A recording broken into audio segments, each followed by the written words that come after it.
Mas fico aqui Muito bom. aflito, né? Vendo aquela reunião ontem no Pois Conselho é. de Ética, aquele absurdo. A vontade é estar lá dentro, na trincheira e na luta. Só Mas imagino. trazer minha solidariedade ao Glauber e dizer que tem esperanças ainda. O Tiago, ontem mesmo, eu Oi. já enviei ao Boulos e à Talíria e também ao Lindbergh uma opção de saída para isso. Opa. Veja bem, eu, naquele episódio onde eles tentaram também caçar o Janones no Conselho de Ética, Uhum. Boulos foi o relator naquele procedimento.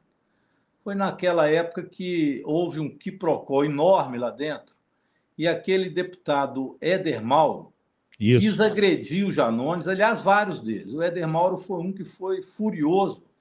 Eu achei que ele ia atropelar. E ele é delegado de polícia, sei lá se anda armado lá. E eu contive ele, pulei na frente, segurando para que ele não agredisse o Janones.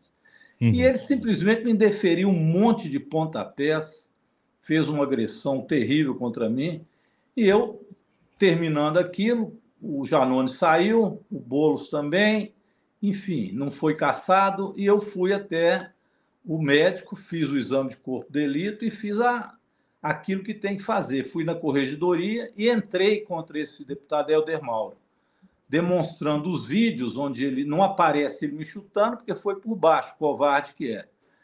Mas mostrando a cena, eu reclamando, demonstrando que tinha sido agredido, e posteriormente com as fotos de hematomas, o terno rasgado, mostrei isso tudo.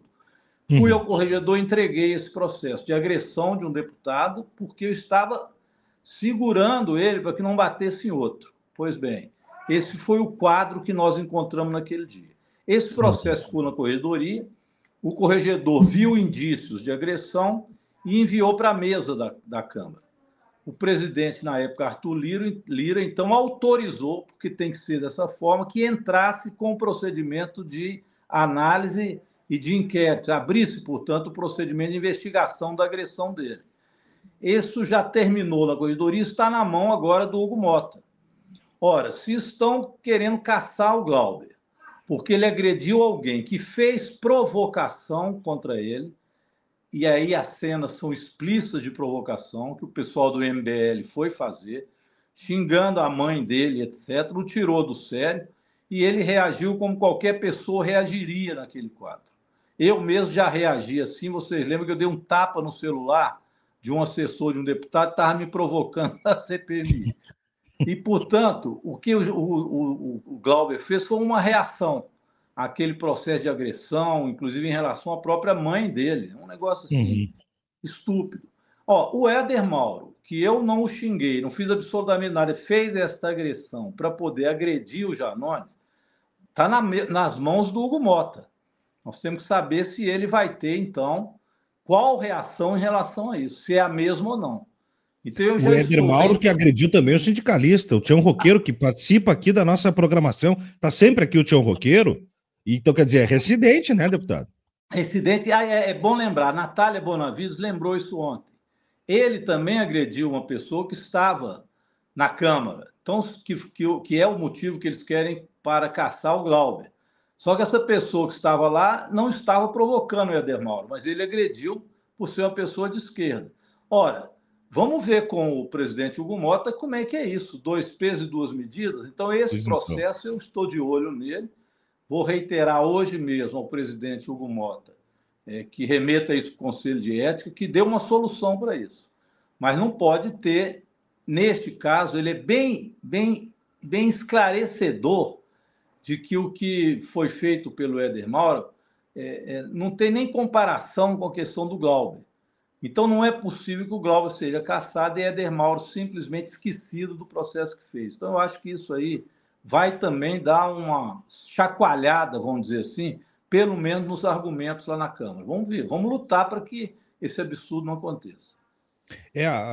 Teve também, se a gente pegar, né, guardadas as proporções, na questão de reincidência, este Gilvan da Federal, que conclamou a morte do presidente Lula, que eu disse que ele fez ontem um anúncio nos classificados dos matadores de aluguel do país, né? Ele não só desejou a morte, Porque eu negocio o seguinte, ó, tiremos a segurança do presidente, tiremos. Se ele não morrer de câncer, se ele não morrer de infarto, então eu só quero que morra.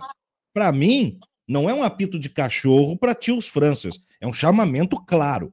Esse sujeito, em março, teve sentença transitada de julgado de condenação de um crime cometido na mesma estrutura deste crime, quando ainda era vereador no Espírito Santo, e chamou uma vereadora do PSOL de satanista, mandou calar a boca, que era assassina de criança. Quer dizer, se a gente lembrar também numa comissão, o deputado Paulo Pimenta teve que dar um enquadro nele, porque ele já falava da morte do Lula.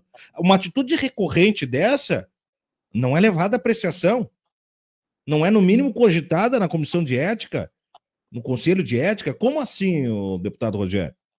É verdade. E esse Gilvan da Federal é também estranho, né? Que ele é delegado da Polícia Federal, licenciado para ser deputado. Uhum. E pede que os seus colegas, delegados e agentes da Polícia Federal, andem desarmados numa função extremamente perigosa. Vê como é que ele preza os seus colegas, né? Delegados federais e policiais federais também. Ou seja, Bela lembrança. nesse caso, desarmado. Mas para atacar negros em periferias e etc., ele quer uma polícia armada até os dentes, para enfrentar exatamente a juventude que muitas vezes sofre por outros problemas que eles não querem ver. É desqualificado esse sujeito, isso é um hipócrita, nesse Gilvan Federal, amarrado ridiculamente numa bandeira do Brasil, ofendendo o Brasil, né, com aquela bandeira pendurada naquele corpo imundo. É verdade.